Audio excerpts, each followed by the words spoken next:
నమస్కారం అందరికీ. Welcome to our channel. నేను మీ చక్రిని. మనం ప్రతిరోజు మనీని ఎర్న్ చేస్తున్నాం, శాలరీ వస్తుంది, బిజినెస్ చేస్తున్నాం, సేవింగ్స్ చేస్తున్నాం. కానీ ఒక క్వశ్చన్, 5 ఇయర్స్ తర్వాత మన మనీ వాల్యూ సేమ్ ఉంటుందా లేదా? 1000 రూపీస్ పెట్టి ఇప్పుడు కొనగలిగే ఐటమ్స్ 5 ఇయర్స్ తర్వాత కూడా కొనగలమా? ఖచ్చితంగా కొనలేము. ఎందుకు? ఎందుకంటే అదే మనం ఇవాళ డిస్కస్ చేయే టాపిక్ ఇన్ఫ్లేషన్. ఇన్ఫ్లేషన్ అర్థం అవ్వాలంటే ఒక చిన్న ఎగ్జాంపుల్ చెప్తాను.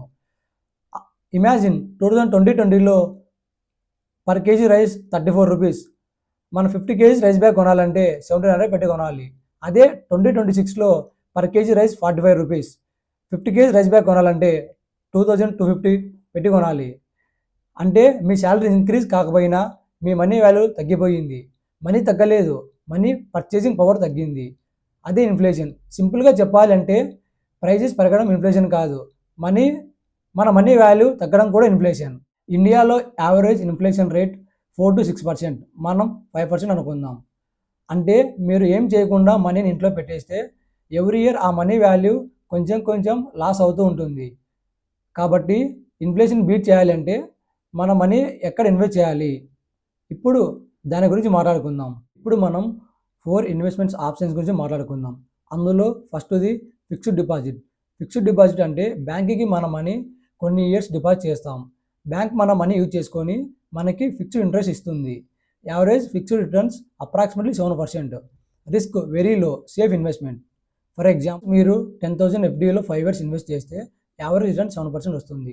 అప్రాక్సిమేట్లీ 3,500 ఇంట్రెస్ట్ వస్తుంది. టోటల్గా 5 ఇయర్స్ తర్వాత ఫిక్స్డ్ డిపాజిట్ ప్లస్ ఇంట్రెస్ట్ కలిపితే 13,500 వస్తుంది. కానీ మీరు ఇన్ఫ్లేషన్తో కంపేర్ చేస్తే ఇన్ఫ్లేషన్ రేట్ 5% ఉంటుంది యావరేజ్గా. అంటే 2,500, మీకు వచ్చిన ఇంట్రెస్ట్ 3,500. దీని రెండు దాన్ని కంపేర్ చేస్తే మీకు మిగిలేది 1,000 మాత్రమే. ఇది మీకు వర్తేనా? కాబట్టి ఫిక్స్డ్ డిపాజిట్ సేఫ్, కానీ ఇన్ఫ్లేషన్ని ఎక్కువగా బీట్ చేయలేదు. మరి నెక్స్ట్ ఇన్వెస్ట్మెంట్ ఏంటి? ఇప్పుడు మనం సెకండ్ ఇన్వెస్ట్మెంట్ ఆప్షన్ గురించి మాట్లాడుకుందాం. అదే బాండ్స్. బాండ్స్ అంటే గవర్నమెంట్కి కానీ కంపెనీకి కానీ మన దగ్గర లోన్ తీసుకుంటుంది, రెగ్యులర్ రిటర్న్ ఇంట్రెస్ట్ ఇస్తుంది. యావరేజ్ రిటర్న్స్ 18 to 12%, మనం 10% కన్సిడర్ చేద్దాం. రిస్క్ మోడరేట్గా ఉంటుంది. టైప్స్ ఆఫ్ బాండ్స్ ఉన్నాయి. అందులో A category, B category, C category. A category అంటే లో రిస్క్, బి కేటగిరీ అంటే మోడరేట్ రిస్క్, సి కేటగిరీ అంటే హై రిస్క్. సో మీరు తీసుకున్న రిస్క్ బట్టి మీకు రిటర్న్స్ కూడా ఉంటాయి. ఫర్ ఎగ్జాంపుల్ 10,000 ఇన్వెస్ట్మెంట్ చేస్తే బాండ్స్లో 5 ఇయర్స్ 10% రిటర్న్ వస్తుంది. అంటే 5 ఇయర్స్ తర్వాత ఇంట్రెస్ట్ 5,000, ఇన్ఫ్లేషన్ లాస్ తీసేస్తే 2,500, మనకు రియల్ బెనిఫిట్ ఎంత వస్తుందంటే 2,500. ఇది ఎఫ్డీ కన్నా బెటర్ ఆప్షన్. ఇంకా బెటర్ ఆప్షన్ ఉందా? అదే ఇన్వెస్ట్మెంట్ 3 ఆప్షన్, అదే మ్యూచువల్ ఫండ్స్. మ్యూచువల్ ఫండ్ అంటే చాలామంది ఇన్వెస్టర్స్ తమ డబ్బును ఒక చోట పెట్టి ఆ డబ్బును ప్రొఫెషనల్ ఫండ్ మేనేజర్ ద్వారా డిఫరెంట్ ఇన్వెస్ట్మెంట్స్ లైక్ షేర్స్, బాండ్స్లో ఇన్వెస్ట్ చేయడాన్ని మ్యూచువల్ ఫండ్స్ అంటారు. ఫర్ ఎగ్జాంపుల్ 10 మంది ఒక్కొక్కరు 1,000 పెట్టారనుకోండి, టోటల్ మనీ 10,000 అవుతుంది. ఆ 10,000 మ్యూచువల్ ఫండ్స్ కంపెనీ ఒక ఫండ్ మేనేజర్ ద్వారా డిఫరెంట్ ఇన్వెస్ట్మెంట్స్లో పెట్టవచ్చు, like stocks, bonds, government securities and other investments. Average mutual fund returns 15%. Types of mutual funds: small cap funds high risk, mid cap funds medium risk, large cap funds లో risk.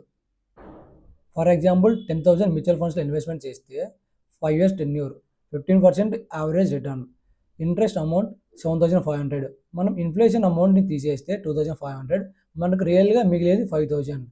మనం fixed deposit బాండ్స్తో compare చేస్తే ఇది కొంచెం best option అనుకుంటాం.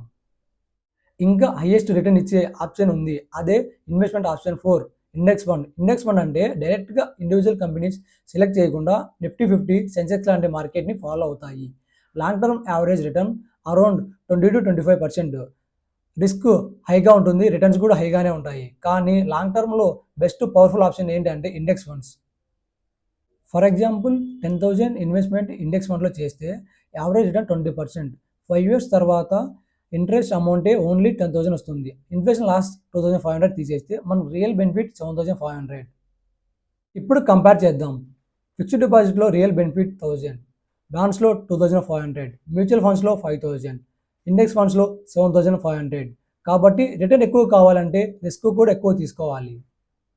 Friends, మనీని save చేయడం important, కానీ correct ప్లేస్లో ఇన్వెస్ట్మెంట్ చేయడం ఇంకా ఇంపార్టెంట్. ఎందుకంటే ఇన్ఫ్లేషన్ మన మనీని సైలెంట్గా తినేస్తుంది. కాబట్టి ఇన్ఫ్లేషన్ని బీట్ చేసే ఇన్వెస్ట్మెంట్ గురించి తెలుసుకొని వైస్గా ఇన్వెస్ట్మెంట్ చేయండి. మీకు ఇలాంటి ఫినాన్స్ ఇన్ఫర్మేషన్ కావాలంటే ఈ ఛానల్ సబ్స్క్రైబ్ చేసుకోండి. Thank you. See in the next video.